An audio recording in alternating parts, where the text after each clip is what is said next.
Hello friends, അസ്സലാമു അലൈക്കും. എല്ലാവർക്കും പാത്തൂസ് ടേസ്റ്റി കിച്ചൻ്റെ പുതിയൊരു എപ്പിസോഡിലേക്ക് സ്വാഗതം.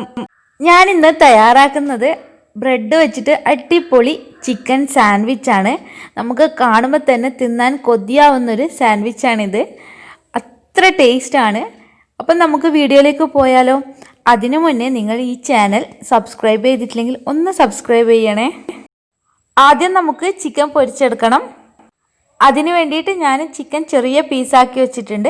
അതിലേക്ക് ആവശ്യത്തിനുള്ള ഉപ്പും 1 ടീസ്പൂൺ മുളക് പൊടിയും 1/2 ടീസ്പൂൺ മഞ്ഞൾപ്പൊടിയും ചേർത്ത് നന്നായിട്ട് മിക്സാക്കിയതിന് ശേഷം ഒരു പാത്രം അടുപ്പിൽ വെച്ച് ആവശ്യത്തിനുള്ള ഓയിൽ ഒഴിച്ചിട്ട് ഫ്രൈ ചെയ്യാൻ ഇട്ടിട്ടുണ്ട്. അപ്പോൾ ഇനി ചിക്കൻ നന്നായിട്ട് ഫ്രൈ ചെയ്തെടുക്കണം. ചിക്കൻ നന്നായിട്ട് പൊരിഞ്ഞതിന് ശേഷം ഇത് കോരി മാറ്റി വെക്കാം. ഞാൻ കുറച്ച് പച്ചക്കറികൾ അരിഞ്ഞു വെച്ചിട്ടുണ്ട്. കുറച്ച് ക്യാബേജ്, 2 പച്ചമുളക്, ഒരു മീഡിയം സൈസ് ഉള്ളി, ഒരു ക്യാപ്സിക്കം, കുറച്ച് മല്ലിയില, ഒരു ചെറിയ തക്കാളി എന്നിവ ചെറുതായിട്ട് അരിഞ്ഞു വെച്ചിട്ടുണ്ട്. ഇനി ഇതെല്ലാം കൂടിയിട്ട് നമുക്ക് ഒരു ബൗളിലേക്ക് മാറ്റി കൊടുക്കാം. നിങ്ങൾക്കിതിൽ വേണമെങ്കിൽ ക്യാരറ്റും കക്കിരിയൊക്കെ ആഡ് ചെയ്യാം.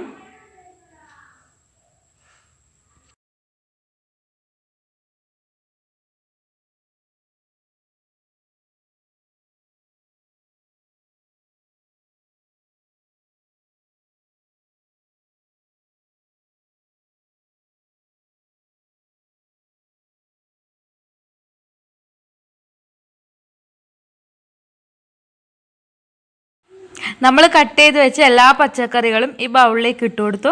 ഇനി നമ്മൾ ഫ്രൈ ചെയ്ത് വെച്ചിരിക്കുന്ന ചിക്കൻ കൂടി ഇതിലേക്ക് ചേർത്ത് കൊടുക്കണം. ഇനി ഇതിലേക്ക് നമ്മൾ ആദ്യം തയ്യാറാക്കി വെച്ചിരിക്കുന്ന ചിക്കൻ പൊരിച്ചത് കൂടി ചേർത്ത് കൊടുക്കാം.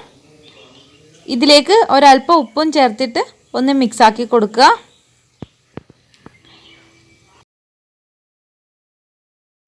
ഇനി ഇതിലേക്ക് ചേർക്കുന്നത് മയോണൈസ് ആണ്. ഒരു 1/2 കപ്പ് മയോണൈസ് ഇതിലേക്ക് ചേർത്ത് കൊടുക്കുക. അതിനുശേഷം നന്നായിട്ട് മിക്സാക്കി കൊടുക്കുക.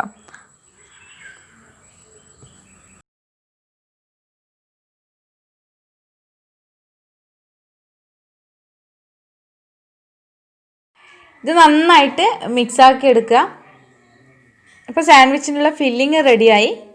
ഇനി നമുക്ക് 2 മുട്ട ഒരു ബൗളിലേക്ക് പൊട്ടിച്ചൊഴിച്ച് കൊടുക്കണം.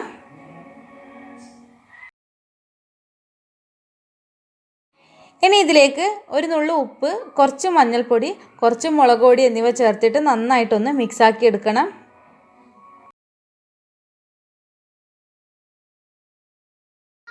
ഈ മുട്ട മിശ്രിതത്തിലാണ് നമ്മൾ ബ്രെഡ് റോസ്റ്റ് ചെയ്യുന്നത്. ബ്രെഡ് റോസ്റ്റ് ചെയ്യാൻ വേണ്ടിയിട്ട് ഞാനൊരു ഫ്രൈ പാൻ അടുപ്പിൽ വെച്ചിട്ടുണ്ട്. പാന് നന്നായിട്ട് ചൂടായ ടൈമിൽ 1 ടീസ്പൂൺ നെയ്യ് ചേർത്ത് കൊടുത്തിട്ടുണ്ട്. ഇനി നമുക്ക് ബ്രെഡ് ഈ മുട്ട മിശ്രിതത്തിൽ മുക്കിയിട്ട് പാനിൽ വെച്ച് കൊടുക്കാം. അപ്പോൾ നമ്മൾ എത്ര ബ്രെഡാണോ ചെയ്യുന്നത് അപ്പോൾ അതനുസരിച്ചിട്ട് മുട്ടയെടുക്കുക. ഇനി ഇതിൻ്റെ അടിവശം നന്നായിട്ട് പൊരിഞ്ഞതിന് ശേഷം ഇത് തിരിച്ചിട്ട് കൊടുക്കാം. നിങ്ങൾ ബ്രെഡ് റോസ്റ്റ് ചെയ്യുന്ന സമയത്ത് ഫ്ലെയിം എപ്പോഴും ലോ ടു മീഡിയം ഫ്ലെയിമിൽ വെച്ചിട്ട് വേണം ചെയ്യാൻ, അല്ലെങ്കിൽ പെട്ടെന്ന് അടി കരിഞ്ഞു പോകും. ബ്രെഡിൻ്റെ 2 വശവും ഒരുപോലെ മൊരിഞ്ഞ് വന്നിട്ടുണ്ട്. ഇനി ഇതുപോലെ ബാക്കിയുള്ള ബ്രെഡ് കൂടി ചെയ്തെടുക്കാം. ഇനി നമുക്ക് ബ്രെഡിൽ ഫില്ലിങ് വെച്ച് കൊടുക്കണം. അതിന് വേണ്ടിയിട്ട് ഞാനൊരു പീസ് ബ്രെഡ് എടുത്തിട്ടുണ്ട്.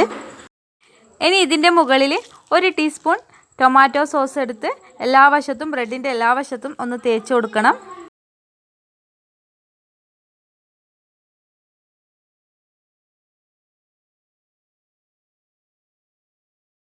ഇനി ഇതിൻ്റെ മുകളിൽ നമ്മൾ തയ്യാറാക്കി വെച്ചിരിക്കുന്ന ഫില്ലിങ് വെച്ച് കൊടുക്കാം.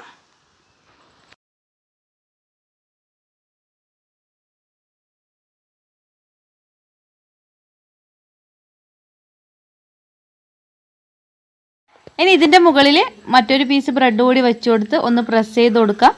അപ്പോൾ നമ്മുടെ ബ്രെഡ് കൊണ്ടുള്ള സാൻഡ്വിച്ച് ഇവിടെ റെഡിയായി. നല്ല ടേസ്റ്റാണ്. നമുക്ക് വളരെ എളുപ്പത്തിൽ തയ്യാറാക്കാൻ പറ്റുന്ന ഒരു സാൻഡ്വിച്ചാണ്. കുട്ടികൾക്കൊക്കെ തീർച്ചയായിട്ടും ഇഷ്ടപ്പെടും. നിങ്ങൾ എന്തായാലും ട്രൈ ചെയ്ത് നോക്കണം. എന്നിട്ട് കമൻറ്റ്സ് അറിയിക്കണം. നിങ്ങൾക്ക് വീഡിയോ ഇഷ്ടമായിട്ടുണ്ടെങ്കിൽ ലൈക്ക് ചെയ്യാനും ഷെയർ ചെയ്യാനും അതുപോലെ ചാനൽ സബ്സ്ക്രൈബ് ചെയ്തിട്ടില്ലെങ്കിൽ സബ്സ്ക്രൈബ് ചെയ്യാനും മറക്കരുത്. ഇൻഷാ അല്ലാഹ് മറ്റൊരു റെസിപ്പിയുമായി വീണ്ടും കാണാം. അസ്സലാമു അലൈക്കും.